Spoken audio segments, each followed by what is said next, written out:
awesome. My kids have some LEDs and they love them. Is this like a Lamborghini? Wait until my daughter sees your room on this video. I guarantee you, I'll send you a picture after she sees it because it's going to look absolutely like it. Yeah. Our kids have some LEDs around one wall, not like this. They're going to be jealous. I got an extra pack from my mom, so that's why they're all up there. Awesome. So I think the one that we got you is like this size, right? Yeah, I'm pretty sure. I think. I don't know. That was like 800 pieces though, so I don't know. It might be like a bit smaller. And these are my shoes that I made. You made those? No, I didn't make them, but I did the colors. Project Outrun? Yes. That's awesome. I just can't believe you're nervous and you're a cheerleader. I know. You get in front of a whole stadium full of people And yell really loud. And usually one of the loudest too. She's got a voice. So I am Mary Jane. I am Jalea's grandma. We live in Louisville. She has been technically living with us 4 years, but probably closer to 5 actually, because we had her for some time before that. We also have her siblings, JC, which is 7, Jersey is 6, and my son Landon, that is 18. Jalea's going into the 7th grade. So I think you said you wanted to do something maybe with like graphic art or something like that. Maybe. Did you like to draw? Drew through this whole chemo thing. Like I barely have been. Like the last one I drew was like at least 2 or 3 months ago. When I see other people's art, I didn't realize I'm not as good. So now I like, you know, scribble. Sometimes she gets mad because she thinks it's not good enough. But what she draws is phenomenal. And I'm like, oh my gosh. It was like at least 3 weeks after I started school. That's when we went to Myrtle Beach. I don't know if the bump was there while we were there. She showed me a bump on her leg in maybe the first couple days of July of 2023. So I just looked at her, I'm like, well, it's probably fatty tissue because she's a cheerleader, right? So I'm like, we'll just run to the doctor and have them take a look at it and see what they want us to do. So we went to her doctor, her general doctor. He looked at it and said, it's kind of big. Let's go have an ultrasound done. We went and had the ultrasound done. They're like, we'll get back to you in a week or so.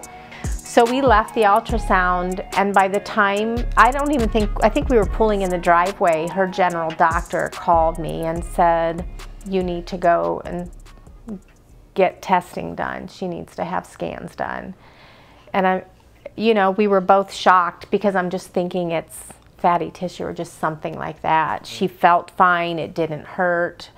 Really within the beginning of July, we went and did CAT scans and PETs, did all the scans that needed to be done. When it came back from the pathologist, they said it was Ewing sarcoma.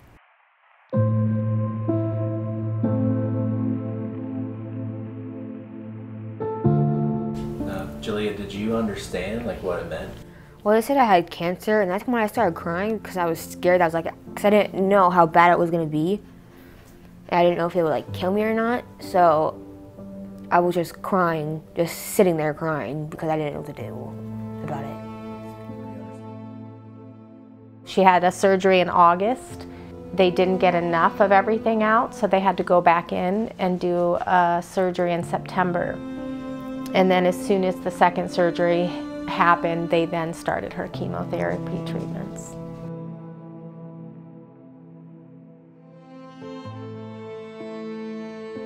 What's the worst part about it? What? About the chemo? It sucks. The nauseous, or me not able to feel like I can move. Bones hurting, whatever. That's the part of her that is so amazing to me is she was nauseated, she was her bones ache from all the chemo. She would get headaches and all these things would transpire, but she would still just get back up, right?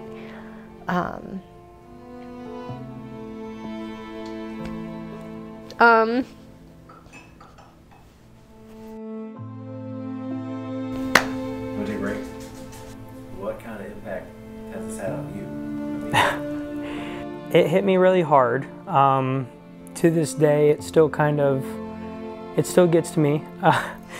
You know, I found out and I was in a lot of hurt mentally, but you know, once I accepted it, I realized that there was so much more that we could do than just to kind of be upset about it. I've seen her come home with the biggest smile on her face after her 6-night stays, and so that kind of helped me out a lot too, attitude-wise, knowing that anything can happen right now, and then knowing that she still came home with sass and a big smile on her face, that it was going to be okay. And you know, building Legos with her has definitely got to be one of the best things. Getting the text and phone calls from her asking when I'm going to be home mean a lot more to me than she knows. But yeah, it was definitely hard at first, but it picked up. One of the coolest things is when she got a video of her friends, like she sat with a group of girls at lunch, and the entire year they kept that seat. Nobody was allowed to sit in Julia's seat at school. That kind of made her day. But being home and not being able to just be a normal kid, just run around and have fun and do what all the kids her age are doing, she's stuck here with me. It's like a full-time job. I think until I've always been an empathetic, sympathetic person, and you always want to give when you can and do these things. But until we got into the actual treatments and her having cancer, I had no idea. I didn't really understand the ins and outs of what it was going to bring. So financially, it's harder, but we manage. You do whatever you can, right? Every one of my family members, nieces, nephews, sisters, you have to feed everybody that's here, and then when we're there, you want to give her whatever she wants. So it is definitely, it can get challenging to do all of those things. Gas, going back and forth to the hospital. On our off weeks, there's a lot of times that we're 3 times a week going to the hospital, driving to Akron. And then on top of that, we have finger pokes and these other things. So there's a lot of hoops and jumps that you have to go through, which is a little bit crazy because you do literally lose brain cells and you lose sometimes hope. So, you know, you go through all of these emotions, and those are all the things that anybody should never have to worry about. You shouldn't have to worry about the money. You shouldn't have to worry about getting that one shot, or instead of that, these shots are cheaper for the insurance company. All the little things that go on through the hospital and people like you make a world of difference. What's the big news? Oh, I have 2 more chemos. Like visits. Yep. I missed counts this week because my platelets were 19,000, and they have to be 75,000. 75? Yeah. Bare minimal. So after her last chemo, they will do a full body scan on her to make sure we're good. Then they will schedule her remission walk, and hopefully within 2 weeks of that, we'll get her port taken out. So what are you most excited about? You're close to the end. I mean, you're getting near. Yeah. Her wish was really, and I didn't really know this, she's like, I just want to go on a plane, Mama. And I go, okay, where do you want to go to? She's like, I don't know. And then she said Disneyland, which I was kind of surprised. I should have just said Cedar Point. I wasn't thinking of what I wanted to do, but Disney just popped up in my head, so I just said Disney and plane.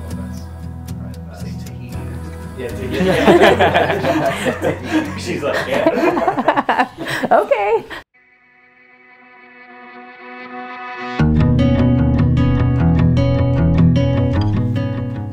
can be loud and talk to all kinds of people on a normal everyday. People knowing my life or doing this is definitely not something that I would normally do. But because of the cause, I want everybody to know and more people to get helped and more people to feel the love and all these things that are going on. That's why I'm doing it. I think, why do you think we should be doing this? Like somebody else in the same position. Anyone that gets cancer who could fight through it, you just gotta believe, man. I was actually dating pro until this stuff happened. I was pro, man. I could pick up a 14-pound ball. Who wins the argument? Well, the things that if I was allowed to say, I would have won.